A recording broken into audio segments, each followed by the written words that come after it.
IFPHന്റെ 1474 പ്രതിദിന സൂം വെബിനാറിലേക്ക് എല്ലാവരെയും സ്വാഗതം ചെയ്തുകൊള്ളുന്നു.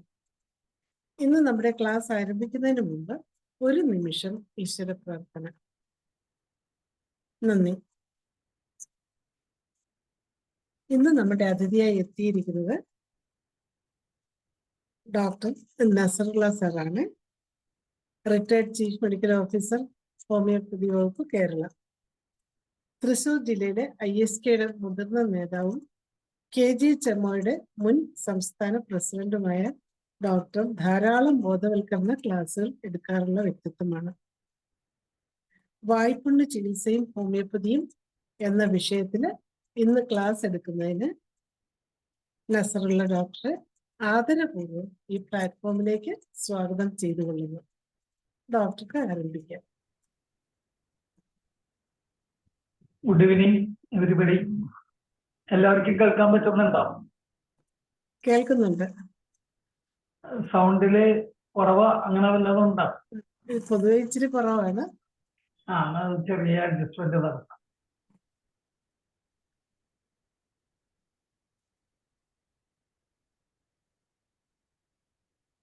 ഇപ്പൊ ക്ലിയർ ആയോ? ഇപ്പൊ കുറച്ചുകൂടെ കേൾക്കാം. ഓക്കെ. എല്ലാവർക്കും നമസ്കാരം. കുറച്ചു നാളായി IFPHന്റെ ക്ലാസ്സുകളിൽ കയറിയിട്ടും ക്ലാസ് എടുത്തിട്ടൊക്കെ വ്യക്തിപരമായ പല കാരണങ്ങളും, സ്ഥലത്തില്ലാതിരുന്നതൊക്കെയാണ് അതിന്റെ കാരണങ്ങൾ. ഏതായാലും അങ്ങനെ ഒരു അവസരം വീണ്ടും വന്നിരിക്കുകയാണ്. ഈ സബ്ജക്റ്റ് സ്റ്റൊമറ്റൈറ്റിസ് ആണ്. കുറച്ചു നാളായിട്ട് IFPHന്റെ ക്ലാസ്സുകൾ കേൾക്കാൻ പറ്റാതിരുന്നതുകൊണ്ട് സ്റ്റൊമറ്റൈറ്റിസിനെ കുറിച്ച് എത്ര ക്ലാസ്സുകൾ നടന്നൊന്നും എനിക്ക് വലിയ വ്യക്തതയില്ല. ഇപ്പോ നടന്നിട്ടില്ല അങ്ങനെ. ഓക്കെ. അപ്പോ നമ്മള് മ്യൂക്കോസൈറ്റിസ് എന്നാണ് അതിന്റെ മെഡിക്കൽ ടൈം. സ്റ്റൊമറ്റൈറ്റിസ് അഥവാ വായ്പുണ്ണ് നമ്മളിൽ ഈ ഗ്രൂപ്പിലുള്ള ഒരാൾ പോലും ചികിത്സിക്കാതിരുന്നിട്ടുള്ള രോഗമല്ല. എല്ലാവരും ചികിത്സിച്ചിട്ടുണ്ടാവും. ഒരുപക്ഷെ ഈ ഗ്രൂപ്പിലുള്ള എല്ലാവരും ഈ സ്റ്റൊമറ്റൈറ്റിസ് അഥവാ മ്യൂക്കോസൈറ്റിസ് എന്ന് പറയുന്ന അസുഖം സഫർ ചെയ്തിട്ടുണ്ടാവും എന്ന് തന്നെയാണ് ഞാൻ ഉറച്ചു വിശ്വസിക്കുന്നത്. ചികിത്സാ രംഗത്ത് സ്റ്റൊമറ്റൈറ്റിസ് ചികിത്സിച്ച് മിറാക്കിൾ പോലെ റിസൾട്ട് ചുരുങ്ങിയ സമയം കൊണ്ട് ഉണ്ടാക്കിയ അനുഭവങ്ങളും ചിലപ്പോ അതിൽ ഫെയിലിയർ വന്ന അനുഭവങ്ങളും ഉണ്ടായിട്ടുണ്ടാവും. അതുകൊണ്ട് തന്നെ നമ്മളുടെ എല്ലാവരും സ്റ്റൊമറ്റൈറ്റിസിന് മരുന്ന് കൊടുക്കുന്ന പലരും പല മെഡിസിൻസ് ആണ് ഉപയോഗിക്കുക. അവരുടെ പ്രാക്ടിക്കൽ നോളജ് അനുസരിച്ചിട്ട് നമ്മളുടെ മെഡിക്കലിൽ പറയുന്ന പല മരുന്നുകളും പരീക്ഷിച്ച് നോക്കി സക്സസ് ആയി റിസൾട്ടുകൾ കിട്ടിയിട്ടുണ്ട്.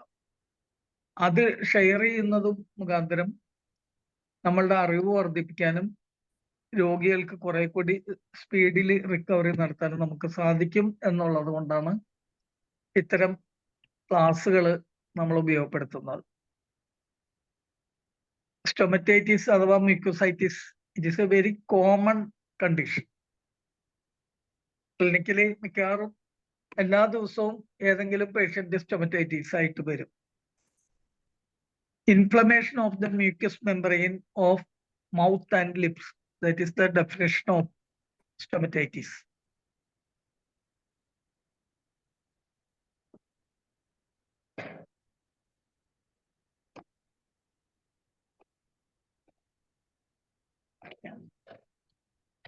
അതിന്റെ main cause herpes simplex virus ആണ്.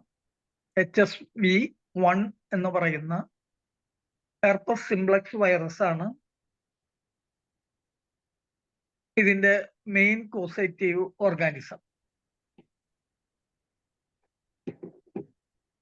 രണ്ടാമത്തെ കാരണം പുവർ ഓറൽ ഹൈജീൻ ആണ്. രാവിലെ പലരും പല്ല് വൃത്തിയാക്കുമെങ്കിലും രാത്രിയിൽ പല്ല് വൃത്തിയാക്കണം എന്നുള്ളത് പലപ്പോഴും കുട്ടികളെ പഠിപ്പിക്കാത്ത പാരന്റ്സ് ആണ്. അതേപോലെ ഓരോ പ്രാവശ്യം ഭക്ഷണം കഴിച്ചു കഴിഞ്ഞാലും വെറുതെ വായൊന്ന് റിൻസ് ചെയ്താൽ പോരാ, നല്ലപോലെ ബ്രഷ് ചെയ്ത് പല്ലിന്റെ ഉൾഭാഗത്ത് പറ്റി പിടിച്ചിരിക്കുന്ന ഭക്ഷണപദാർത്ഥങ്ങൾ നീക്കം ചെയ്യേണ്ടതുണ്ട്. അങ്ങനെ ഇല്ലാത്ത സമയത്ത്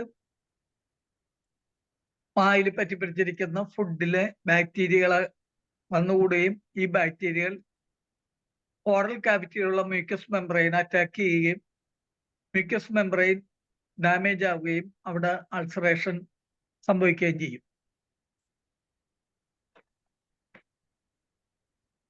പിന്നെ വരുന്നത് ട്രോമ ടു മ്യൂക്കസ് മെംബ്രെയിൻ ആണ്. വായുടെ അകത്ത് എന്തെങ്കിലും മെറ്റൽസ് ഉപയോഗിച്ചിട്ട് പല്ല് വൃത്തിയാക്കാൻ ശ്രമിക്കുമ്പോഴോ അതല്ലെങ്കിൽ ഡെന്റിസ്റ്റുകൾ ഉപയോഗിക്കുന്ന ഡെന്റൽ ആക്സസറീസ്, പല്ലിന് ഇടുന്ന ക്ലിപ്പ് അല്ലെങ്കിൽ അതിനിടുന്ന കമ്പി, പല്ല് ഉന്തി വരുന്നതിന് വെക്കുന്ന പ്ലേറ്റുകൾ, ആർട്ടിഫിഷ്യൽ ടൂത്ത്, ഇതെല്ലാം ഇറിറ്റേഷൻ ഉണ്ടാക്കുകയും മൗത്ത് കാവിറ്റിയിൽ ഇൻഫ്ലമേഷൻ ഉണ്ടാക്കാനും ഇടവരുത്തുന്നു. ഓറൽ ഹൈജീന്റെ കാര്യത്തിൽ ഒന്ന് രണ്ട് കാര്യങ്ങളും കൂടെ പറയാനുണ്ടായിരുന്നു. ഒന്ന്, നമ്മൾ ടൂത്ത് ബ്രഷ്, പലരും ടൂത്ത് ബ്രഷ് കണ്ടു കഴിഞ്ഞാൽ ഭയങ്കര അത്ഭുതം തോന്നും. ആകെ അതിന്റെ നാരുകളൊക്കെ ചതഞ്ഞ് ആകെ ഒരു വികൃതമായ രൂപത്തിലായാലും ബ്രഷ് മാറ്റില്ല. ഓറൽ ഹൈജീനെ സംബന്ധിച്ച് പറയുന്നത് ടൂത്ത് ബ്രഷ് ഏറ്റവും കൂടിയത് 3 മാസത്തിലധികം ഉപയോഗിക്കാൻ പാടില്ല. അപ്പോ ടൂത്ത് ബ്രഷ് അത് മാറ്റുക എന്നുള്ളത് മാത്രമല്ല, വളരെ സോഫ്റ്റ് ആയിട്ടുള്ള, ചിലവർ വളരെ ഹാർഡായിട്ടുള്ള ടോയ്ലറ്റ് ക്ലീനിങ്ങിന് ഉപയോഗിക്കുന്ന ബ്രഷ് പോലെ ഹാർഡായിട്ടുള്ള ബ്രഷ് ഉപയോഗിച്ചാണ് പല്ല് വൃത്തിയാക്കുന്നത്. അതും ബക്കൽ കാവിറ്റിയിൽ ഇഞ്ചുറി ഉണ്ടാക്കാനും മ്യൂക്കസ് മെംബ്രെയിൻ പീൽ ചെയ്തു പോകാനും പിന്നീട് അൾസർ ഉണ്ടാക്കുന്നതിനും കാരണമാകും. അതേപോലെ ടൂത്ത് ബ്രഷും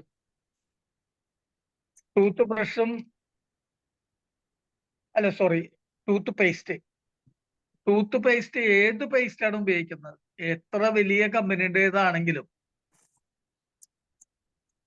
എത്ര വില കൂടിയതാണെങ്കിലും ആ ടൂത്ത് പേസ്റ്റ് ഒന്ന് മാറ്റുക എന്നുള്ളത് സ്റ്റൊമറ്റൈറ്റിസിന്റെ ഒരു ചികിത്സയുടെ ഭാഗമാണ്. നമ്മുടെ ഹോമിയോപ്പതി ഗംഫോർട്ട് ജെല്ല് അല്ലെങ്കിൽ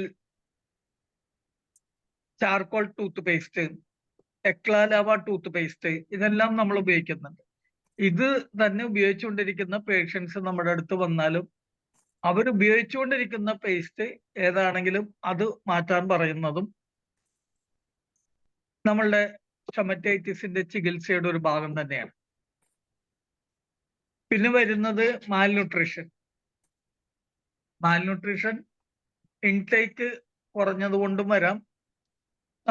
നേരത്തെ നമ്മൾ ഹോമിയോപ്പതി ബിയില് അബ്സോർപ്ഷൻ ശരിയാവാത്തത് കൊണ്ടും മാൽന്യൂട്രീഷൻ സംഭവിക്കാം. ഒരു ഇൻഫന്റിനെ സംബന്ധിച്ചിടത്തോളം സ്റ്റൊമറ്റൈറ്റിസ് വരുന്നത് ചിലപ്പോ കോഷിയോക്കറിന്റെ എന്ന് പറയുന്ന, നമുക്കറിയാം കോഷിയോക്കർ എന്ന് പറഞ്ഞു കഴിഞ്ഞാൽ സിവിയർ പ്രോട്ടീൻ ഡെഫിഷ്യൻസിയാണ്. ഒരു കോഷിയോക്കർ കുട്ടി എന്ന് പറയുമ്പോൾ നമ്മളുടെ മനസ്സിൽ ഓർമ്മ വരുന്നത് 2 കാലും എഡിമാറ്റസ് ആയി സ്വെല്ല് ചെയ്ത് വീർത്ത് നിൽക്കുന്ന 2 ലെഗുകൾ, ബൈലാറ്ററൽ ലെഗ്സ്, ബ്ലോട്ടഡ് അബ്ഡോമൻ ആയിട്ട് മെല്ലിച്ചിരിക്കുന്ന ഒരു കുട്ടിയുടെ പടമാണ് കോഷിയോക്കർ എന്ന് പറയുമ്പോൾ നമ്മളുടെ മനസ്സിലേക്ക് കയറി വരിക.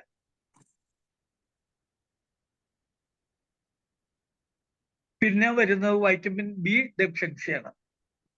വൈറ്റമിൻ ബി ഡെഫിഷ്യൻസി എന്ന് പറയുമ്പോൾ നമുക്ക് എല്ലാവർക്കും അറിയാം, വൈറ്റമിൻ ബി എന്ന് പറയുന്നത് ഒരു വൈറ്റമിൻ മാത്രമല്ല,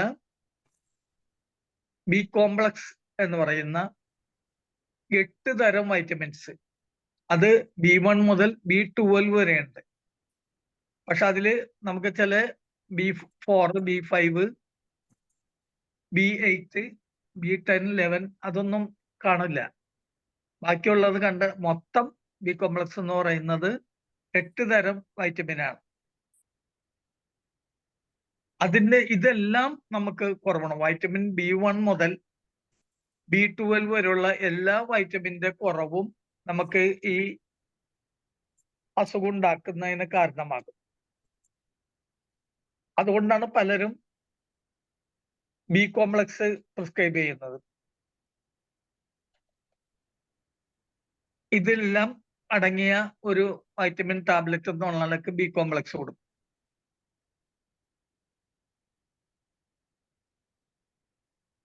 പിന്നെ വരുന്നത് അയേണിന്റെ കുറവുണ്ട്.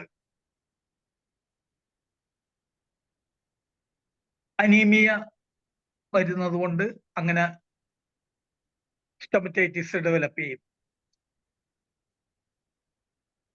ഫോളിക് ആസിഡിന്റെ കുറവുകൊണ്ടും സ്റ്റൊമറ്റൈറ്റിസ് വരും. ഫോളിക് ആസിഡ് എന്ന് പറയുമ്പോൾ വൈറ്റമിൻ B9 ആണ്. അതുപോലെ തന്നെ വൈറ്റമിൻ B6 പൈറിഡോക്സിന്റെ കുറവുകൊണ്ട് സ്റ്റൊമറ്റൈറ്റിസ് ഡെവലപ്പ് ചെയ്യുന്നു. Vitamin B1 that is thiamine, vitamin B2 റിബോഫ്ലാവിന്റെ കുറവുകൊണ്ടും അങ്ങനെ വരും. അതുകൂടാതെ വൈറ്റമിൻ B3 എന്ന് പറയുന്നത് നിയാസിൻ പെലാഗ്രക്ക് കാരണമാകുന്ന വൈറ്റമിൻ്റെ ഡെഫിഷ്യൻസിയാണ് വൈറ്റമിൻ B3.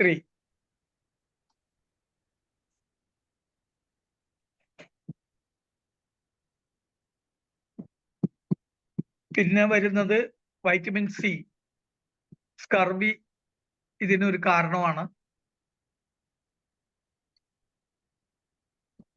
പിന്നെ chronic systemic disease, inflammatory bowl diseases,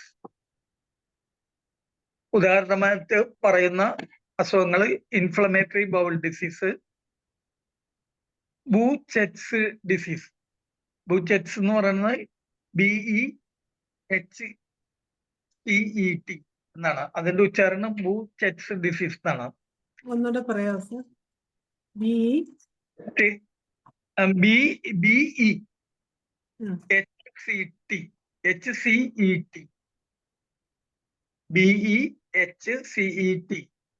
അതിന്റെ ഉച്ചാരണം ബൂചെറ്റ്സ് ഡിസീസ് എന്നാണ്. ബൂചെറ്റ്സ് ഡിസീസിനെ കുറിച്ച്, സ്റ്റൊമറ്റൈറ്റിസിനെ കുറിച്ച് പറയുമ്പോൾ തീർച്ചയായിട്ടും നമ്മൾ അറിഞ്ഞിരിക്കേണ്ടതും മനസ്സിലാക്കിയിരിക്കേണ്ടതും ചിലപ്പോഴെങ്കിലും നമ്മളുടെ മുന്നിലെത്തുന്ന ഈ അസുഖം ചിലപ്പോ ഈ ബൂചെറ്റ്സ് ഡിസീസ് ആയിരിക്കാം. അത് ഡയഗ്നോസ് ചെയ്തില്ലെങ്കിൽ ചിലപ്പോ വലിയ അപകടങ്ങൾ സംഭവിക്കാം. ബൂചെറ്റ്സ് ഡിസീസ് എന്ന് പറഞ്ഞു കഴിഞ്ഞാൽ inflammation of the blood vessels through out the body, ശരീരത്തിന്റെ എല്ലാ ഭാഗത്തും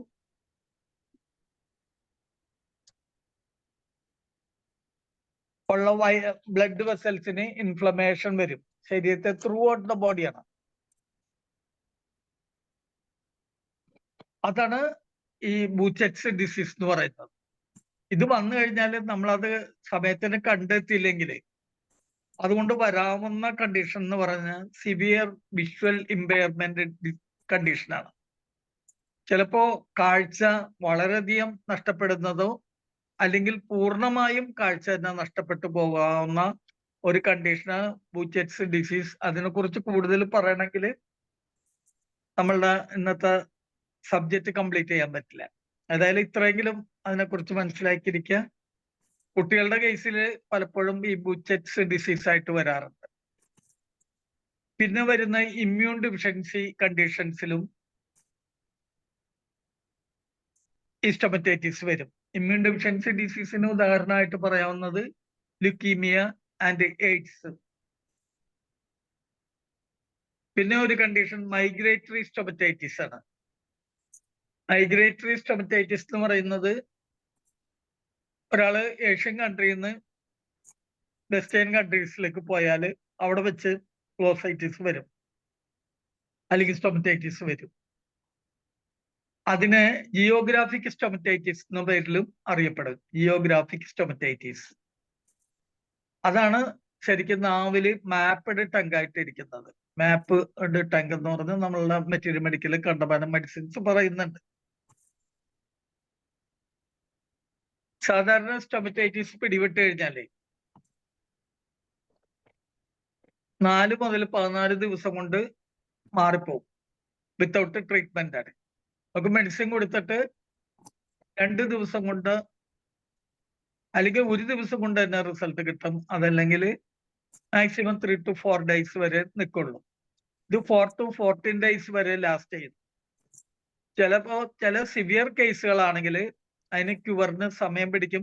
6 weeks വരെ സമയം പിടിക്കാം. സ്റ്റൊമറ്റൈറ്റിസിൻ ഓർഗാനിസം നേരത്തെ പറഞ്ഞു, HSV, ഹെർപ്പസ് സിംപ്ലക്സ് വൈറസ് 1. പിന്നെ വരുന്നത് ഫംഗസ്, കോൾഡ് കാൻഡിഡ.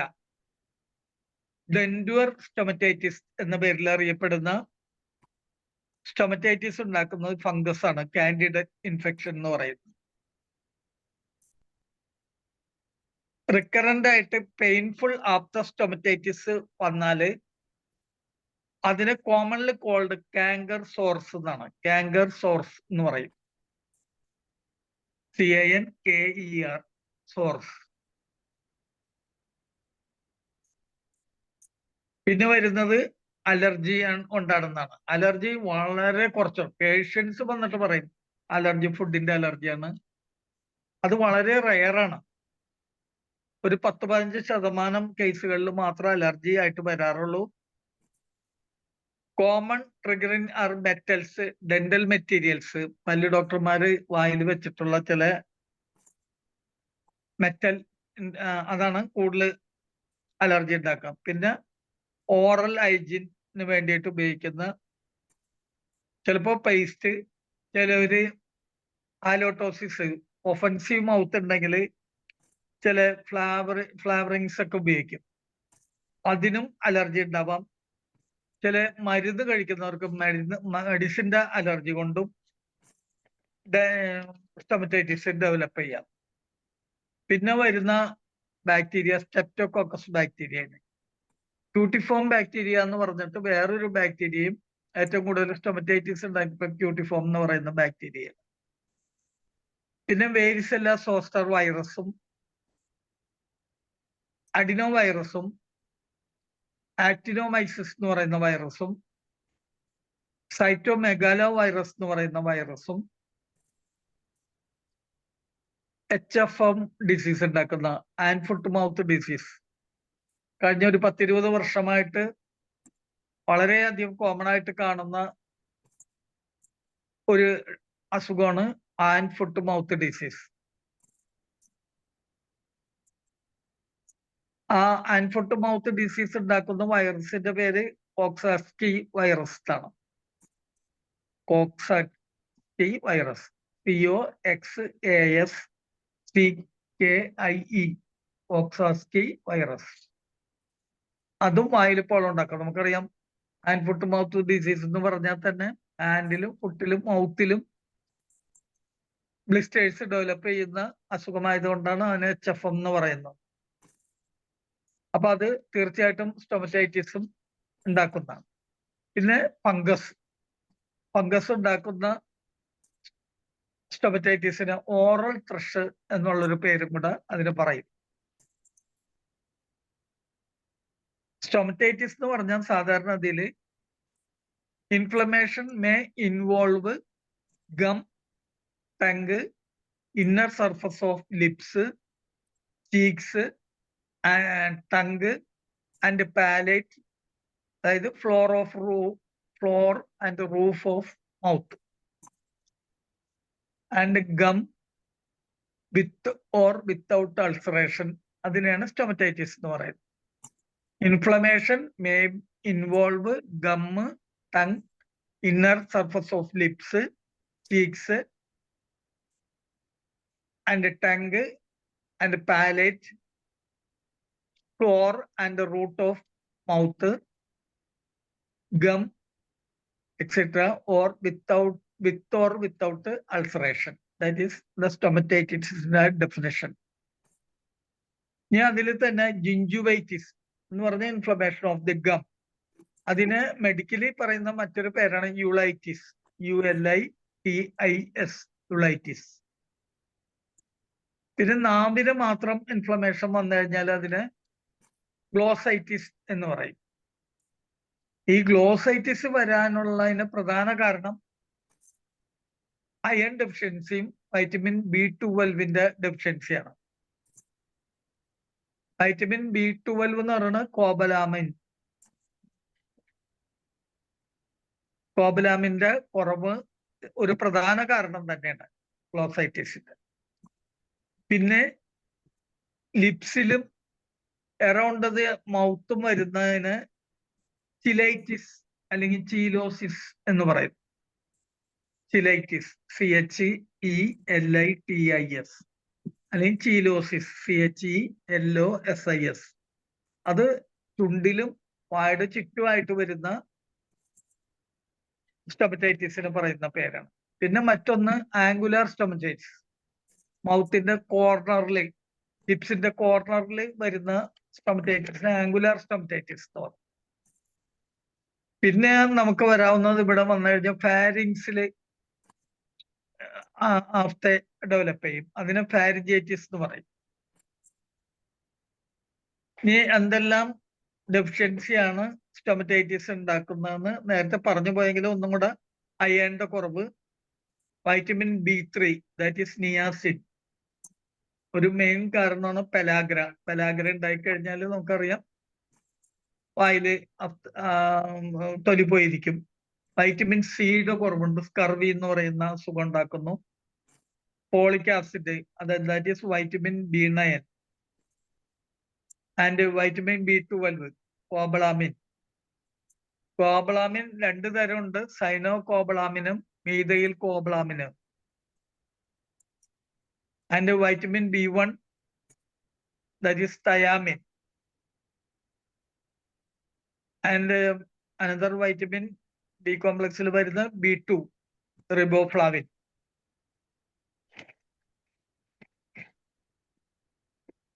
ഇതില് നമ്മള് വൈറ്റമിൻ B12 കോബാളാമിന്റെ കാര്യം, സൈനോ കോബാളാമിൻ അത് കൊടുക്കുമ്പോൾ ശ്രദ്ധിക്കേണ്ട ഒരു കാര്യം എന്താണെന്ന് വെച്ച് കഴിഞ്ഞാല്, കിഡ്നിയുടെ ഇംപേർഡ് കിഡ്നി ഫങ്ഷൻ, ബോർഡർ ലൈനിൽ കിഡ്നി കംപ്ലൈന്റ് ആയിട്ട് നിൽക്കുന്നത്, ക്രിയാറ്റിൻ ലെവല് 1.4 1.5 ആയിട്ട് നിൽക്കുക, യൂറിയ എബവ് 40 ലെവലിൽ നിൽക്കുക, അല്ലെങ്കിൽ GFR റേറ്റ് 70 അല്ലെങ്കിൽ 60 താഴെ പോവാം, ഗ്ലോമറുലാർ ഫിൽട്രേഷൻ റേറ്റ്. ഈ കണ്ടീഷനിലൊക്കെ വരുമ്പോൾ ബോർഡർ ലൈൻ റീനൽ ഡിസീസ് ആണ്. അങ്ങനെയുള്ളവർക്ക് ഈ സൈനോകോബലാമിൻ കൊടുക്കാതിരിക്കണം എന്നുള്ളത് ശ്രദ്ധിക്കേണ്ടതാണ്. ആ കണ്ടീഷനിൽ അത് കൂടും. കാരണം ഒരു ബോർഡർ ലൈനിൽ നിൽക്കുന്ന റീനൽ പേഷ്യൻസ് പലപ്പോഴും ഫ്രൂട്ട്സ് റെസ്ട്രിക്റ്റഡ് ആയിരിക്കും. കാരണം പൊട്ടാസ്യം റിച്ച് ആയിട്ടുള്ള ഫുഡ് അവരോട് കഴിക്കണ്ട എന്ന് പറഞ്ഞിട്ടുണ്ടാവും. പലപ്പോഴും കിഡ്നിയുടെ അസുഖം വരുന്നതിന്റെ പ്രധാന കാരണം അവർ ഡയബറ്റിക് ആയിരിക്കുമ്പോഴാണ്. ഡയബറ്റിക് ആയിരിക്കുമ്പോഴും അവരോടും പറയും ഈ ഫ്രൂട്ട്സ് ഒന്നും കഴിക്കരുത് എന്ന് പറയും. അതുകൊണ്ടൊക്കെ തന്നെ സൈനോകോബലാമിന്റെ മീഥൈൽ കോബലാമിന്റെയും അളവ് അവർക്ക് കുറവ് കാണിക്കും. പക്ഷെ റീനൽ ഇമ്പയർഡ് ആയിട്ടുള്ളവർക്ക് ആ മരുന്ന് കൊടുക്കരുത് എന്നുള്ള കാര്യം നമ്മൾ മനസ്സിൽ എപ്പോഴും വെച്ചിരിക്കണം. Avoid vitamin B12, eye disease like Leber's optic neuropathy എന്ന് പറയുന്ന കണ്ടീഷൻ ഉള്ളവർക്ക്, ലെബേഴ്സ് ഓപ്റ്റിക് ന്യൂറോപ്പതി ഉള്ളവർക്കും വൈറ്റമിൻ B12 കൊടുക്കാൻ പാടില്ല. അതേപോലെ ചില blood disorder like polycythemia vera, gout, uric acid കൂടിയിട്ടുള്ള ഗൗട്ടി കണ്ടീഷൻസിന് അയണിന്റെയും ഫോളിക് ആസിഡിന്റെയും ഡെഫിഷ്യൻസി കൊണ്ടുണ്ടാവുന്ന അനീമിയ ഉള്ളവർക്ക് hypokalaemia, hypokalaemia means low potassium, ഇത്തരം കണ്ടീഷനിൽ വൈറ്റമിൻ B12 ഉപയോഗിക്കാൻ പാടില്ല എന്നാണ്. പക്ഷെ നമ്മൾ മാത്രമല്ല പല അലോപ്പതി ഡോക്ടേഴ്സും അത് ശ്രദ്ധിക്കാതെ മരുന്ന് കൊടുത്ത് പലപ്പോഴും പ്രശ്നം ഉണ്ടാവാറുണ്ട്. അപ്പൊ പറയും ഏത് മെഡിസിനും ഈവൻ B കോംപ്ലക്സ് ആണെങ്കിൽ പോലും അലർജിക് റിയാക്ഷൻസോ അല്ലെങ്കിൽ മരുന്നിന്റെ റിയാക്ഷനോ ഉണ്ടാകാം എന്ന് പറയും. പലപ്പോഴും ഇത്തരം കാര്യങ്ങൾ ശ്രദ്ധിക്കാതെ കൊടുക്കുന്നത് കൊണ്ടാണ് അങ്ങനെ സംഭവിക്കുന്നത്. ഇനി ഇതിന്റെ കോംപ്ലിക്കേഷൻസ് വളരെ റയറായിട്ട് സംഭവിക്കാറുള്ളെങ്കിലും അത് നമ്മൾ അറിഞ്ഞിരിക്കേണ്ടതാണ്. മെനിഞ്ചോ എൻകെഫലൈറ്റിസ്, നമുക്കറിയാം ഇതിലിപ്പോ സ്റ്റൊമറ്റൈറ്റിസിന് പ്രധാന കാരണമാകുന്നത് പലതും വൈറസ് ആണ്. ഈ വൈറസുകളാണ് പലപ്പോഴും ഈ മെനിഞ്ചോ എൻകെഫലൈറ്റിസ് ഉണ്ടാക്കുന്നതിന് കാരണമാകുന്നത്.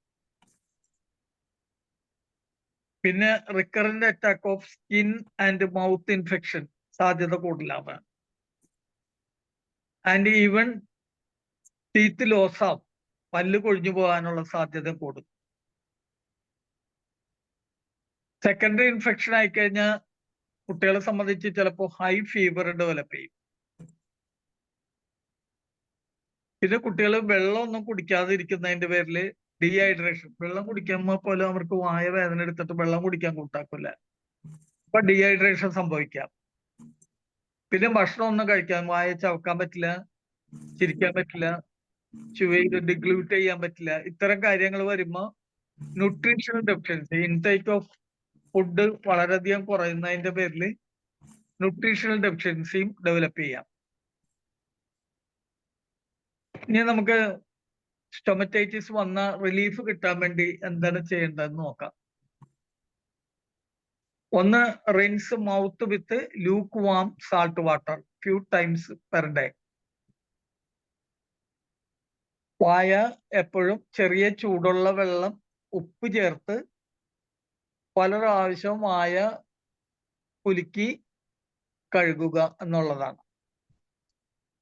പിന്നെ മറ്റൊരു പ്രിപ്പറേഷൻ എന്ന് പറഞ്ഞാൽ H2O-യും H2O-യും ഈക്വൽ പ്രൊപ്പോർഷനിൽ 1:1 എന്നുള്ള റേഷ്യോയില് 2 പ്രാവശ്യം രാവിലെയും രാത്രി കിടക്കാൻ നേരത്തും H2O2, അതായത് ഹൈഡ്രജൻ പെറോക്സൈഡ്, H2O2, H2O എന്ന് പറയുന്നത് വെള്ളം, അത് രണ്ടും ഈക്വൽ പ്രൊപ്പോർഷനിൽ 1:1 എന്നുള്ള റേഷ്യോയിൽ എടുത്തിട്ട് വായ രാവിലെയും വൈകിട്ടും കഴുകുക.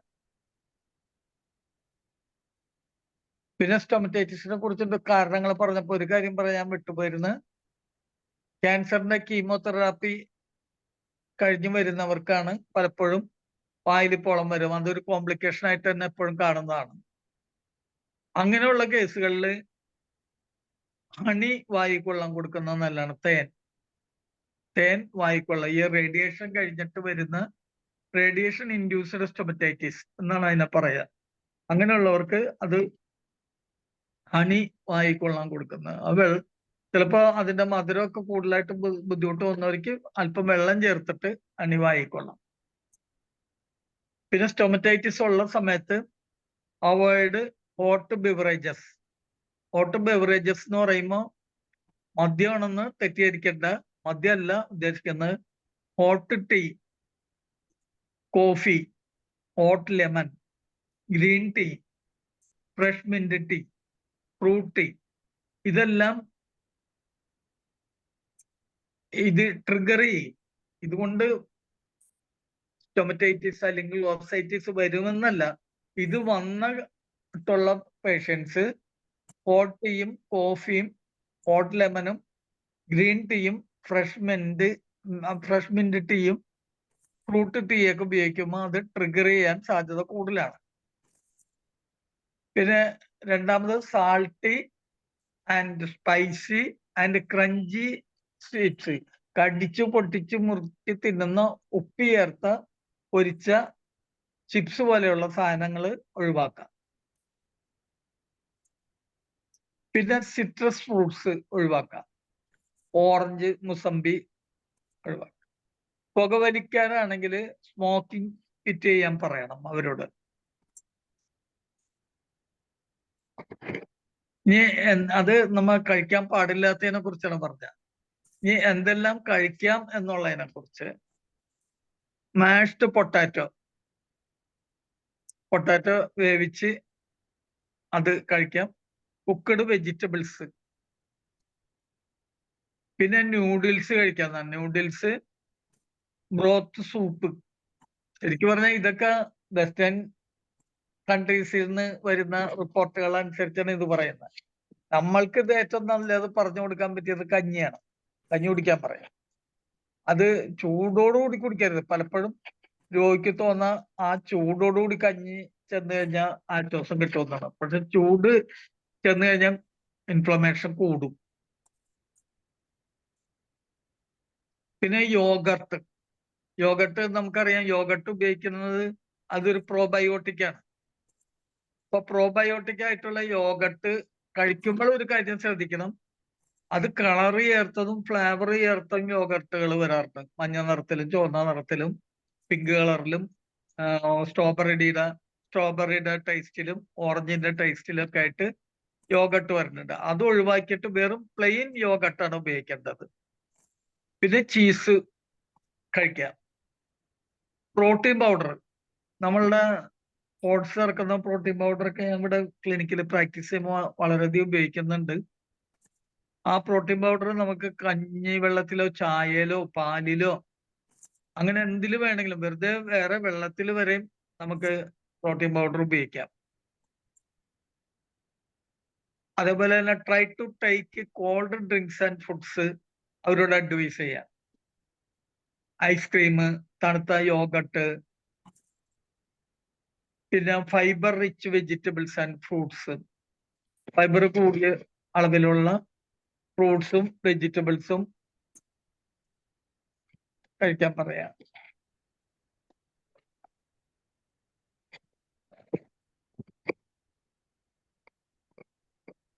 പിന്നെ cheese, milk, other dairy products എല്ലാനും നല്ലതാണ്. കോൾഡ് ഗ്രീൻ ടീ നല്ലതാണ്. ബ്ലാക്ക് ടീയും നല്ലതാണ്. നല്ല ചൂടോടുകൂടി കുടിക്കരുതെന്ന് എപ്പോഴും അവരോട് പറയണം. ഷുഗർലെസ് ച്യൂവിംഗ് ഗംസും വായില് ഡ്രൈനസ്, സ്റ്റൊമറ്റൈറ്റിസ് ഉണ്ടാക്കുന്നതിന് ഒരു കാരണമാണ്. അപ്പൊ ച്യൂവിംഗ് ഗംസ്, ഷുഗർലെസ് ആയിട്ടുള്ള ച്യൂവിംഗ് ഗംസ് വായിലിട്ട് ചവച്ചു കഴിഞ്ഞാൽ സലൈവേഷൻ കൂടും. അതും സ്റ്റൊമറ്റൈറ്റിസ് തടയാൻ ഒരു കാരണമാവും. പിന്നെ ഫ്ലൂറൈഡ്സ് കൂടുതലടങ്ങിയ ഫുഡുകൾ കഴിക്കുന്നത് നല്ലതാണ്. പിന്നെ fruits rich in vitamin B12, നേരത്തെ പറഞ്ഞ സൈനോകോബലാമിൻ അടങ്ങിയ ഫ്രൂട്ട്സ് കഴിക്കുന്നത് നല്ലതാണ്. പിന്നെ ഒരു കാര്യം നമ്മൾ മനസ്സിലാക്കുക, മോഡേൺ മെഡിസിനെ സംബന്ധിച്ചിടത്തോളം ഈ സ്റ്റൊമറ്റൈറ്റിസ് വരുന്നത് അധികം ഹെർപ്പസ് സ്റ്റൊമറ്റൈറ്റിസ് ആണ്. ഹെർപ്പസ് സ്റ്റൊമറ്റൈറ്റിസിനെ സംബന്ധിച്ച് അലോപ്പതിയിൽ യാതൊരു മെഡിസിനും ഇല്ല. അവർ സൈക്ലോവെറൊക്കെ കൊടുക്കാറുണ്ട്. സൈക്ലോവെറിനൊക്കെ വിലയും കൂടുതലാണ്. അതുകൊണ്ട് കഴിച്ചതുകൊണ്ട് പ്രത്യേകിച്ച് ഒരു റിസൾട്ട് കിട്ടാറില്ല. ചിലപ്പോൾ അതുകൊണ്ടുണ്ടാവുന്ന ചില കോംപ്ലിക്കേഷൻസ് ഡെവലപ്പ് ചെയ്യുകയും ചെയ്യും. അത്തരം സന്ദർഭങ്ങളിൽ നമ്മൾ ഹോമിയോപ്പതിക് മെഡിസിൻ കൊണ്ട് വളരെ നല്ല രീതിയിൽ പേഷ്യന്റിന് റിലീഫ് കൊടുക്കാനും തദ്വാര നമുക്ക് നല്ല പേരെടുക്കാനും കഴിയുന്നതാണ്. ഇനി ചില കേസുകളിൽ very painful to chew and eat and even to talk and smile. ചില കേസുകളിൽ അങ്ങനെയാണ്. വളരെ പെയിൻ ആയിരിക്കും. അവർക്ക് ഭക്ഷണം ചവക്കാൻ പറ്റില്ല, ഭക്ഷണം കഴിക്കാൻ പറ്റില്ല. അവർ ഒരാളോട് സംസാരിക്കാൻ പോലും വായ പൊത്തിപ്പിടിക്കും. ഒരാളോട് ചിരിക്കാൻ പോലും അവർക്ക് പറ്റാത്ത വിധത്തില് ചില കേസുകളിൽ അത്തരം സിവിയർ ആയിട്ട് വരും. അങ്ങനെ വെരി ക്രോണിക് ആയിട്ട് വരുന്ന ഇത്തരം സ്റ്റൊമറ്റൈറ്റിസ് കേസുകളിൽ ചിലപ്പോൾ നമ്മൾ ബയോപ്സി ചെയ്യാൻ വേണ്ടി വിടേണ്ട വരും.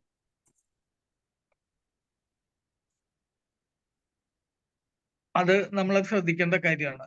അതുപോലെ മൗത്ത് ഇഞ്ചറീസ്, ചിലപ്പോ ചില മത്സ്യങ്ങൾ കഴിക്കുമ്പോൾ മീനിന്റെ മുള്ള് തട്ടിയിട്ട് മട്ടനും ചിക്കനും ബീഫൊക്കെ കഴിക്കുമ്പോൾ അതിന്റെ ബോണി പാർട്സ് വായിൽ മുട്ടിയിട്ടും,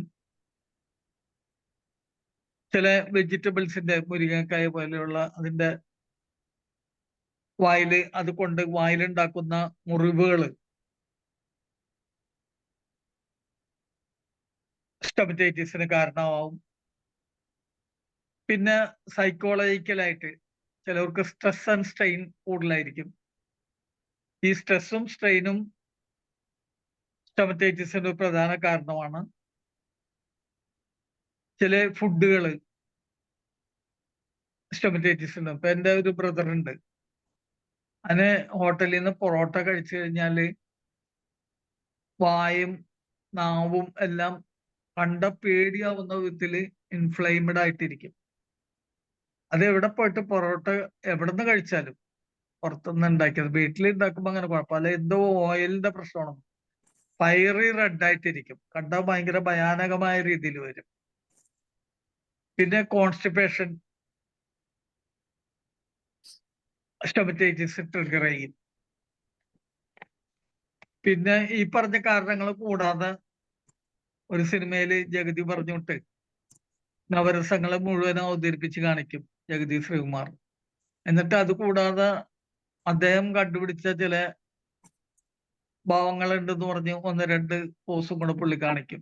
എന്നതുപോലെ തന്നെ നമ്മളൊരു പുസ്തകത്തിലും നെറ്റിലും നോക്കിയാലൊന്നും കാണാതെ ഞാൻ മനസ്സിലാക്കിയിരിക്കുന്ന ഒരു കാര്യം കൂടെ പറയാണ്.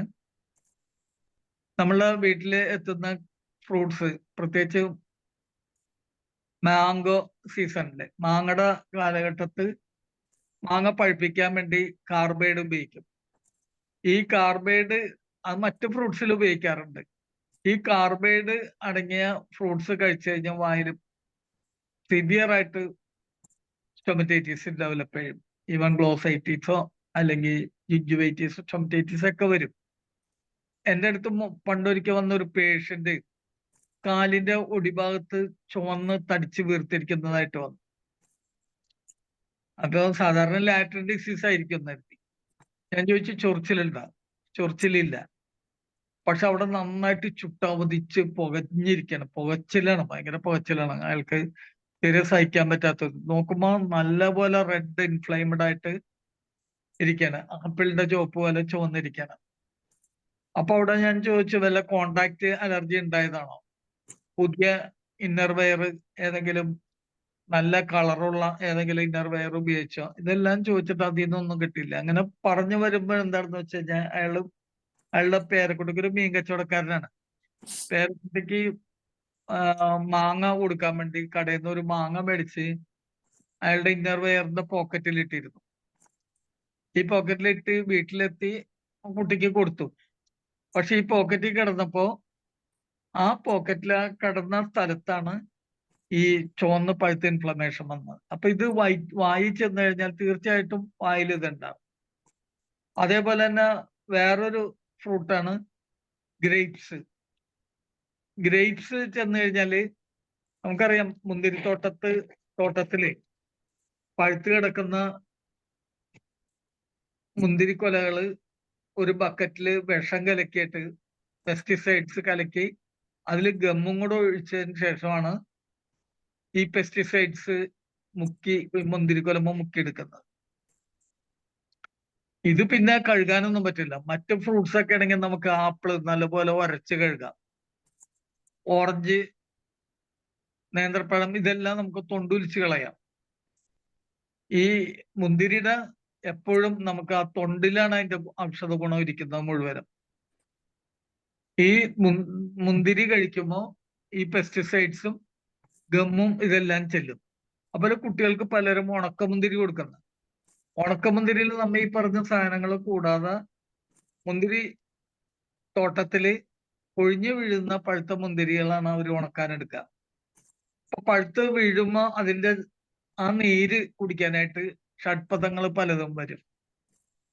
ഈ ഷഡ്പദങ്ങള് അത് നീര് കുടിക്കുകയും ആ നീര് കുടിച്ചു കഴിഞ്ഞാൽ അതുമ്മ തന്നെ ഇരുന്ന് അപ്പിടുകയും ചിലപ്പോ മുട്ടയിടുകയും ഒക്കെ ചെയ്യും. അത് കഴിഞ്ഞ് ഇത് ഉണക്കാനിടുന്നത് റോഡ് സൈഡിലാണ്, പൊടിപടലങ്ങൾ നിൽക്കുന്നിടത്താണ്. അപ്പൊ ഈ പൊടി പടലങ്ങൾ ഉള്ളിടത്ത് കൊണ്ടിട്ട് കഴിഞ്ഞാൽ ഈ പൊടിപടലം, പെസ്റ്റിസൈഡ്, ഗമ്മ്, ഷഡ്പദങ്ങളുടെ മുട്ട, അതിന്റെ വിസർജ്യം, ഇതെല്ലാം കൂടെ കൂടിയിട്ട് എത്ര കഴുകിയാലും പോവില്ല. ഇത് കുട്ടികൾക്ക് ഉണക്കമുന്തിരി പിഴിഞ്ഞു കൊടുക്കുന്നത് നല്ലതാണെന്ന് പറഞ്ഞിട്ട് പലരും കൊടുക്കും. അത് അപകടമാണ്. സ്റ്റൊമറ്റൈറ്റിസ് മാത്രമല്ല, ഗ്യാസ്ട്രിക് കംപ്ലൈന്റ്സ് പലതും ഉണ്ടാക്കുന്നതിന് ഇടവരും. ഇനി എല്ലാവരും കാത്തിരിക്കുന്ന ഹോമിയോപ്പതിക്ക് മെഡിസിനെ കുറിച്ച്, അതാണ് എല്ലാവർക്കും കേൾക്കേണ്ടത്. ബാക്കിയൊന്നും വലിയ താല്പര്യം ഇല്ലാത്ത മട്ടിലാണ് എനിക്ക് തോന്നിയിട്ടുള്ളത്. അതിന് ഏറ്റവും ഒരു ബേണിംഗ് പെയിനും പേഷ്യന്റിന് ആങ്സൈറ്റിയും ടയേർഡ്നെസ് ഒക്കെ ഉണ്ടെങ്കിൽ തീർച്ചയായിട്ടും നമ്മുടെ മനസ്സിൽ ഇപ്പൊ ഓടി വന്ന മരുന്ന് ആഴ്സനിക് ആൽബ്. അതുപോലെ ബോറാക്സ്, കാങ്കർ സോർസ്, നേരത്തെ പറഞ്ഞു കാങ്കർ സോർസ് എന്താണെന്ന്. യങ് ചിൽഡ്രനും ചീക്സിൽ വരുന്നതിനും ബോറാക്സ് ആണ് കൂടുതൽ ഇൻഡിക്കേറ്റഡ്. മെർസോള് കാങ്കർ സോർസിന് കൊടുക്കും. Bad taste in mouth, foul smelling, halitosis ഉണ്ടെങ്കിൽ മെർസോള്. പിന്നെ നേരത്തെ നമ്മൾ കോൺസ്റ്റിപ്പേഷനും കാര്യങ്ങളൊക്കെ ഇപ്പൊ നെക്സോമിക്ക, സൾഫർ, കാൽക്കരിയ കാർബ്,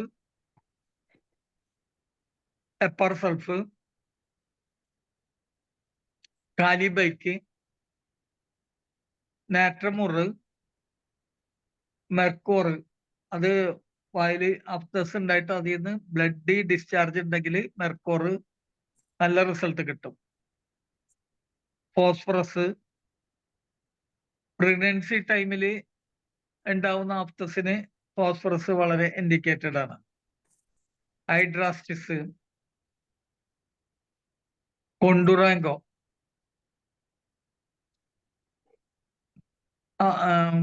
കൊണ്ടറാങ്ക് വരുന്ന കോർണേഴ്സ് ഓഫ് മൗത്തിന്റെ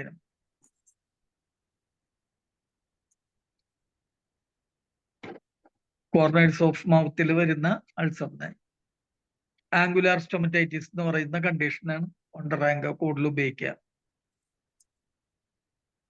UM അർബാനം, അത് വളരെ ഇപ്പൊ നമ്മൾ പല മരുന്നുകൾ കൊടുത്തിട്ട് മാറാത്ത കേസുകൾക്ക്, അല്ലെങ്കിൽ അതല്ല ആദ്യം തന്നെ ഇപ്പൊ ഉപയോഗിക്കാം. എന്ന പേര് പറയാമോ സാറ്? ഓ, പേരൊന്നുകൂടെ പറയാമോ? GEUM, GM urbanum, ARBANUM, GEUM urbanum. Sixth potency ആണ് കൂടുതൽ ഉപയോഗിക്കുന്നത്. 30 കൊടുക്കാറുണ്ട് രണ്ടിനും. സിസ്റ്റ് പൊട്ടൻസി ഉപയോഗിച്ചുകൊണ്ടിരിക്കുമ്പോ ഒരിക്കൽ അത് GM അർബാനം ചോദിച്ചപ്പോ കിട്ടിയില്ല. അപ്പൊ 30 മേടിച്ചു. 30 കൊടുത്തപ്പോഴും നല്ല റിസൾട്ട് കിട്ടിയിട്ടുണ്ട്. പിന്നെ പെട്രോളിയം, നൈട്രിക് ആസിഡ്, കാലി hydride, acid സൾഫ്, iris വേഴ്സിക്കോള, cantharis, baptisia, ക്രിയോസോട്ട്, കാർബോവിറ്റ്സ്, നേരത്തെ പറയേണ്ടതായിരുന്നു കാലിക്ലോറൈഡ്. പിന്നെ നാക്കിലൊക്കെ വരുന്ന ഈവൻ ടങ് ക്യാൻസറിന് വരെ ഉപയോഗിക്കാവുന്നതാണ് കാലിസൈനാറ്റം. പിന്നെ നേരത്തെ പറഞ്ഞ പോലെ ഒരു ടിഞ്ചർ വായി കൊള്ളാനും മൗത്ത് വാഷിനും വേണ്ടിയിട്ടും ഇന്റേണൽ ആയിട്ട് ഉപയോഗിക്കുക ഗാലിയം ആപ്രിൻ. ഗാലിയം ആപ്രിൻ അറിയാവുന്നതൊന്നും, അല്ലെങ്കിൽ അറിയാത്തവർക്ക് വേണ്ടിയിട്ട് spelling GALLIUM, gallium APRINE. Gallium aparine tincture mouth വാഷിന് ഉപയോഗിക്കാം. അതോടൊപ്പം അത് ഇന്റേണലി കൊടുക്കുകയും ചെയ്യാം. പിന്നെ കുർക്കുമ ലോങ്ക ടിഞ്ചർ തന്നെയാണ് അതിനുപയോഗിക്കുക. പിന്നെ എക്ലാലാവ 3x. പല്ല് വേദന അതോടൊപ്പം ഉണ്ടാവുകയാണെങ്കിൽ എക്ലാലാവ കൊടുക്കുന്നത് വളരെ നല്ലതാണ്. പിന്നെ ഒരു ടിഞ്ചർ റസ് ഗ്ലാബ്ര റസ്റ്റോക്സിന്റെ GLA BRA അത് ടിഞ്ചറാണ് ഉപയോഗിക്കുക. റസ് ഗ്ലാബ്ര, ഈ റസ് ഗ്ലാബ്ര, ഗാലിയ ആപ്രിൻ ഇതൊക്കെ നമുക്ക് നമ്മുടെ രാജൻ ഡോക്ടറിൽ നിന്ന് കിട്ടിയ അറിവിൽ നിന്നാണ് കിട്ടിയേക്കണത് കേട്ടോ. മരുന്നൊക്കെ രാജൻ ഡോക്ടറാണ് അത്തരം മരുന്നുകളൊക്കെ പറഞ്ഞു തന്നത്. നമ്മുടെ ക്ലാസ്സിൽ വന്നപ്പോഴും പുള്ളി ഇത്തരം മരുന്നുകളെ കുറിച്ച് പറഞ്ഞിട്ടുണ്ടാവും. പിന്നെ ആസിഡ് സൾഫ്, അങ്ങനെ 30 മരുന്നുകളെ കുറിച്ച് ഞാൻ പറഞ്ഞിട്ടുണ്ട്. ഇനി പറഞ്ഞ ഇതിന്റെ ഇൻഡിക്കേഷൻ നമ്മൾ വായിച്ച് മനസ്സിലാക്കണം. ഏതായാലും ഇപ്പൊ നമ്മള് 50 മിനിറ്റ് ആവണം. 10 മിനിറ്റ് ചോദ്യോത്തരത്തിനുള്ള സമയം കൊടുക്കണം എന്ന് പറഞ്ഞതുകൊണ്ട് അതിനുവേണ്ടി വെയിറ്റ് ചെയ്യുന്നു. ഡോക്ടറെ ഒരു വാട്സപ്പ് പടം അയച്ചിട്ടുണ്ടേ, ഒന്ന് നോക്കിയിട്ട്. വാട്സാപ്പാ? അതെ അതെ അതെ, ഒരു ഡോക്ടർ സുനിലിന്റെ ഒരു അയച്ചു തന്ന ഒരു പടം, പിക്ചർ ഞാൻ അയച്ചിട്ടുണ്ട്. അത് ഇതിൽ കാണോ? ആ, ഇതിലല്ല ഡോക്ടറുടെ ഫോണില്. ഓ അത് ശരി.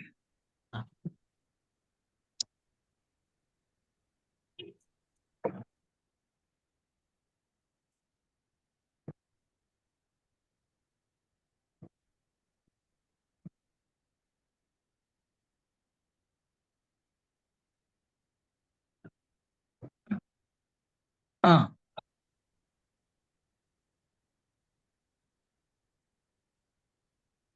ഡോക്ടർ സുനില് നേരിട്ട് തന്നെ ആ ചോദ്യം ചോദിച്ചോളൂ. ഇപ്പൊ ഇതില് ഗ്രോത്ത് ഉണ്ട് ഗമ്മില്, അല്ലെങ്കിൽ അത് ഡയഗ്നോസ് ചെയ്യാൻ പറ്റണില്ല. ജിഞ്ചിവൈറ്റിസ് ഉണ്ട്, അത് കൂടാതെ അവിടെ ഗ്രോത്ത് പോലെയാണല്ലോ കാണുന്നത്. എന്തായാലും ഒരു ഡോക്ടർ സുനിൽ ഒന്ന് ഹാൻഡ് റൈസ് ചെയ്ത് ചോദ്യം ചോദിക്കേ.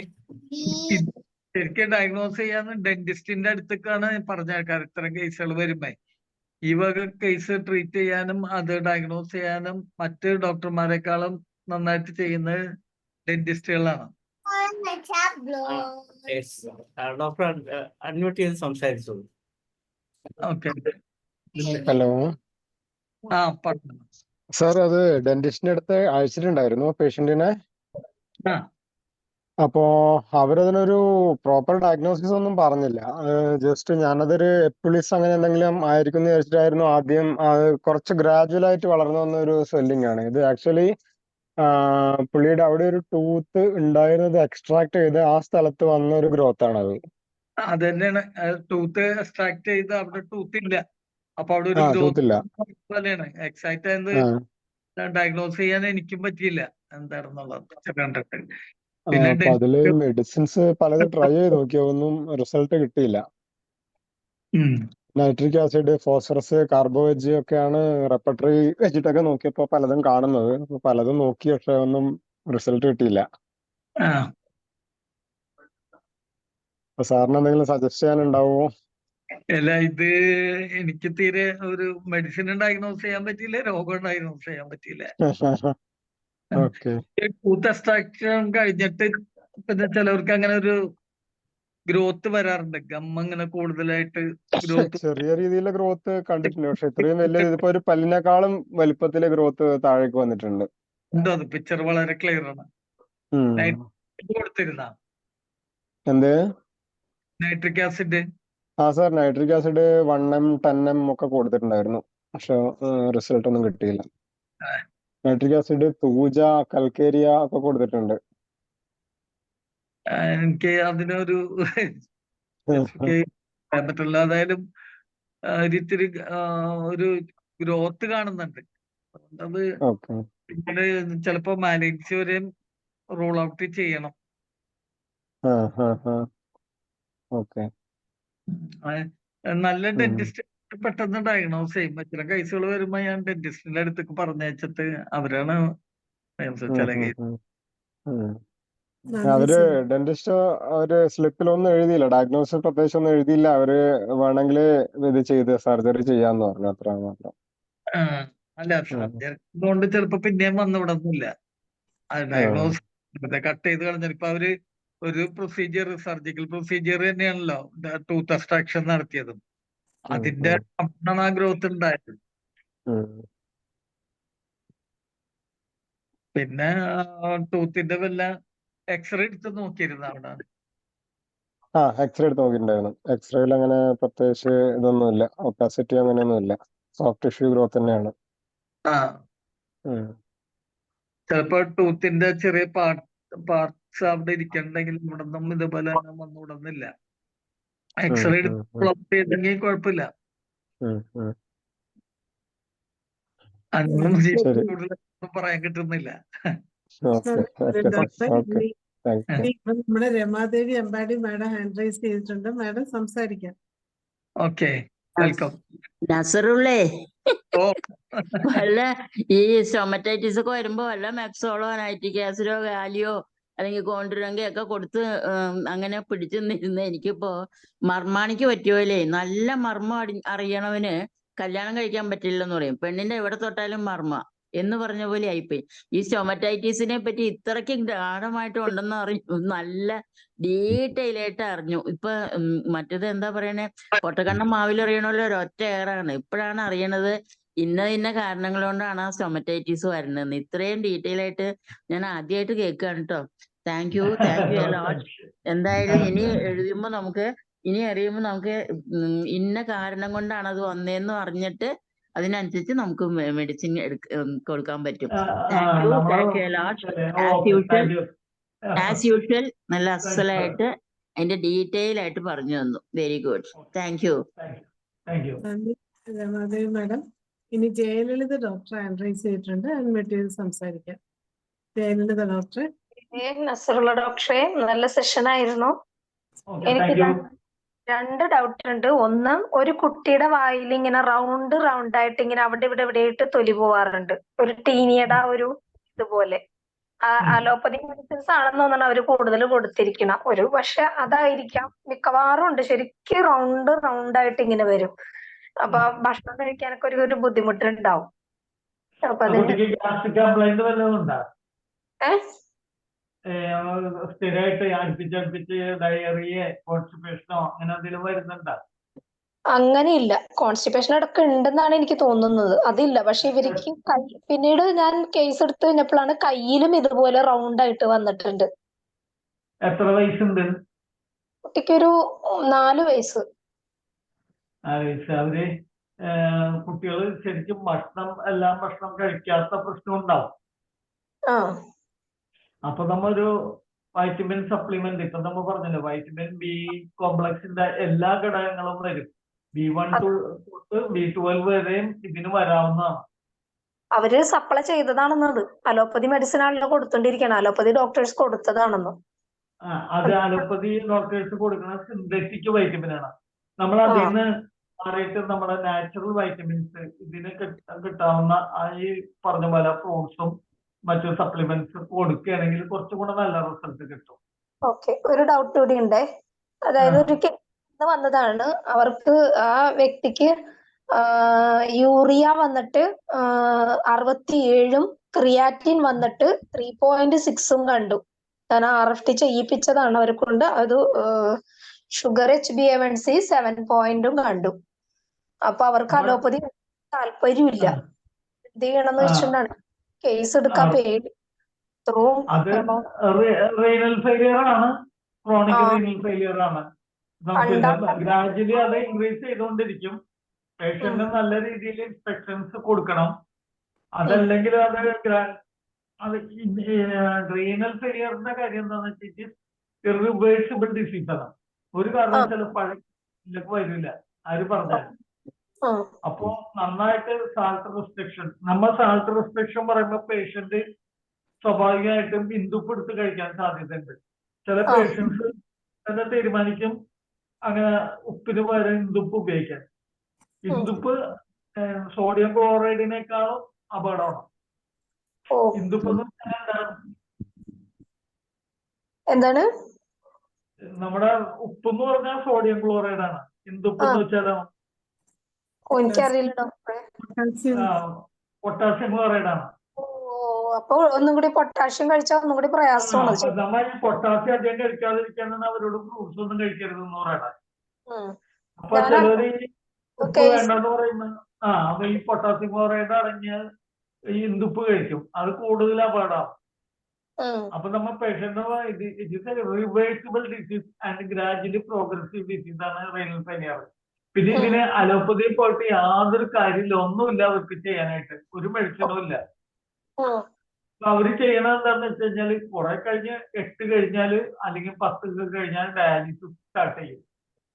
ഡയാലിസിസ് കൊണ്ട് ഒരാളുടെ മാറില്ല. ഒരു അക്യൂട്ട് റീനൽ ഫെയിലിയർ, ഒരു പാമ്പ് കടിച്ചിട്ടോ അല്ലെങ്കിൽ ഫുഡ് പോയിസണിങ്ങോ കൊണ്ടിട്ട് ഒരു അക്യൂട്ട് റീനൽ ഫെയിലിയർ വന്നു കഴിഞ്ഞാല് തൽക്കാലം ഡയാലിസിസ് ഒക്കെ ചെയ്ത് അതിന്റെ ബോഡി ശരിയായിട്ട് പ്രവർത്തിക്കാൻ തുടങ്ങിക്കഴിഞ്ഞാൽ മാറിക്കിട്ടും. അല്ലാതെ ഇത്തരം ഡയബറ്റിക്കിന്റെ കോംപ്ലിക്കേഷൻ കൊണ്ടോ പ്രഷറിന്റെ കോംപ്ലിക്കേഷൻ കൊണ്ടൊക്കെ ഉണ്ടാവുന്ന റീനൽ ഫെയിലിയറിന് അലോപ്പതിക്കാരുടെ അടുത്തേക്ക് വിട്ടിട്ട് യാതൊരു കാര്യമില്ല. നമ്മള് ഡയറ്റ് ആൻഡ് റെജിമെൻ നന്നായിട്ട് അവരെ പറഞ്ഞ് മനസ്സിലാക്കി കൊടുക്കാം. കൂടുതൽ ഹാർംഫുൾ ആയിട്ടുള്ള പ്രോട്ടീൻ, ഞാൻ മുമ്പൊക്കെ ആദ്യം നമ്മൾ കോളേജിലൊക്കെ പഠിക്കുന്ന സമയത്ത് പ്രോട്ടീൻ നന്നായിട്ട് സപ്ലൈ ചെയ്യണം എന്നാണ് പഠിപ്പിച്ചിരുന്നതെന്നാണ് എന്റെ ഓർമ്മയൊക്കെ. പക്ഷെ ഇപ്പൊ പറഞ്ഞ പ്രോട്ടീൻ നന്നായിട്ട് റെസ്ട്രിക്ട് ചെയ്യണം എന്നാണ്, അധികം കൊടുക്കാൻ പാടില്ല എന്നാണ്. മുമ്പ് പറഞ്ഞിരുന്നത് പ്രോട്ടീൻ യൂറിനിൽ കൂടെ ആൽബുമിൻ ഇങ്ങനെ പോവും. അപ്പോ ഹൈപ്പോപ്രോട്ടീനീമിയ ഡെവലപ്പ് ചെയ്യും, ബ്ലഡിലെ പ്രോട്ടീന്റെ അളവ് കുറയും. ബ്ലഡിലെ പ്രോട്ടീന്റെ അളവ് കുറയുമ്പോൾ റീനൽ ഡിസീസ് കൂടി വരും. അതുകൊണ്ട് പ്രോട്ടീൻ സപ്ലിമെന്റ് ചെയ്യണം എന്നുള്ള രീതിയിലാണ് മുമ്പ് പറഞ്ഞിരുന്നതെങ്കിലും ഇപ്പൊ പ്രോട്ടീൻ കൂടുതൽ കൊടുത്തു കഴിഞ്ഞാൽ അത്ര പ്രോട്ടീനൂറിയ പിന്നെയും പോകും. അതുകൊണ്ട് പ്രോട്ടീൻ റെസ്ട്രിക്ട് ചെയ്യണം എന്നാണ് പറയുന്നത്. പിന്നെ സാൾട്ട് റെസ്ട്രിക്ഷൻ നിർബന്ധമായിട്ട്, ഈ സാൾട്ട് റെസ്ട്രിക്ട് ചെയ്യുന്നത് തന്നെ പ്രോട്ടീനൂറിയ തടയാൻ വേണ്ടിയിട്ടാണ്. ഞാൻ കേസ് വിടുകയാണ് ഡോക്ടറെ. കാരണം ആ വ്യക്തി കാർഡിയാക് പേഷ്യന്റ് ആണ്. ഫേസ് കണ്ടാൽ തന്നെ ഭയങ്കര ഇഡിമാറ്റിക്കും. ഇത്രയും കേസുകളുള്ളപ്പോ നമ്മൾ എടുത്താൽ അത് ഭയങ്കര പ്രശ്നവും എനിക്ക് തോന്നുന്നു.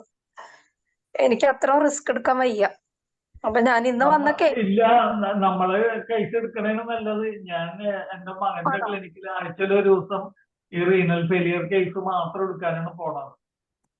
ഓക്കെ, അവിടെ നല്ല റിസൾട്ട് കിട്ടുകയും ചെയ്യും. ഇപ്പൊ എന്റെ അടുത്തൊരു പേഷ്യന്റ് വന്നിട്ട് സെറം ക്രിയാറ്റിൻ 2.4 ആയിട്ട് വന്നാണ്. പിന്നെ മരുന്ന് കഴിച്ചാൽ 2.2ഉം 2 ഒക്കെ ആയിട്ട് നിൽക്കിയിരുന്നു.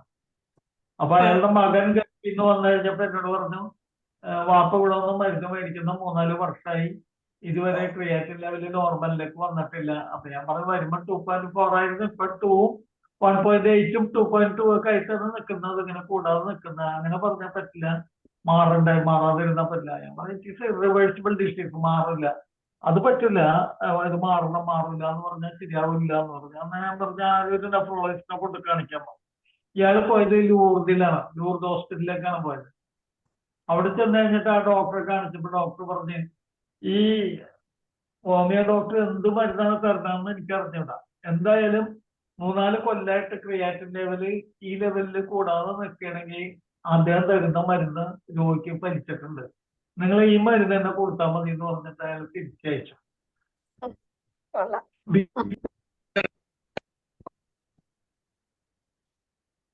Okay sir, thank you sir.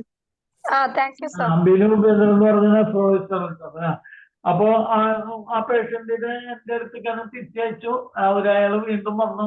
അപ്പൊ പറഞ്ഞു, അവിടെ ചെന്നപ്പോ പറഞ്ഞു, ഡോക്ടർ പറഞ്ഞു നിങ്ങൾ ഹോമിയോ മരുന്ന് തന്നെ കഴിച്ചാൽ മതി എന്ന് പറഞ്ഞിട്ട് ഈ മകൻ അകത്തേക്ക് കയറിയില്ല. അപ്പൊ ഞാൻ മകൻ എന്ത് ചെയ്യുന്നു അയാളെ പുറത്ത് നിൽക്കണം എന്ന് പറഞ്ഞു. അലോപ്പതിക്കാരുടെ അടുത്തേക്ക് വിടണ്ട, നമ്മള് നന്നായിട്ട് നമ്മള് എന്തായാലും ഞാൻ ബ്ലൈൻഡ് ആയിട്ട് പലർക്കും ടിനോസ്പോറ ടിഞ്ചർ കൊടുക്കും, 15 ഉള്ളി വരെയൊക്കെ കൊടുക്കും അറ്റ് എ ടൈം. ടിനോസ്പോറ ടിഞ്ചർ എന്തായാലും ബ്ലൈൻഡ് ആയിട്ട് ഞാൻ മിക്കവാറും റീനൽ പേഷ്യൻസിന് മറ്റു സിംറ്റംസ് ഒന്നും കിട്ടിയില്ലെങ്കിൽ കൊടുക്കും.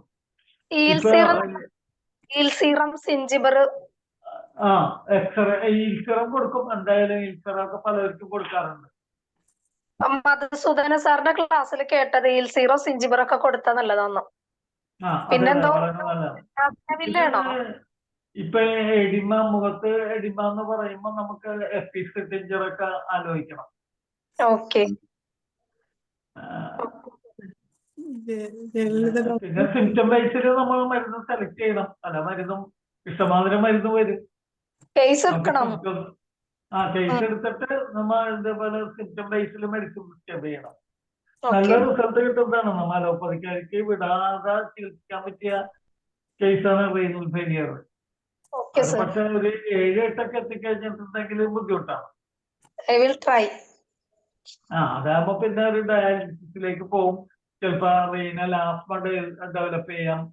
ചിലപ്പോ ന്യൂമോണിയ വരാം.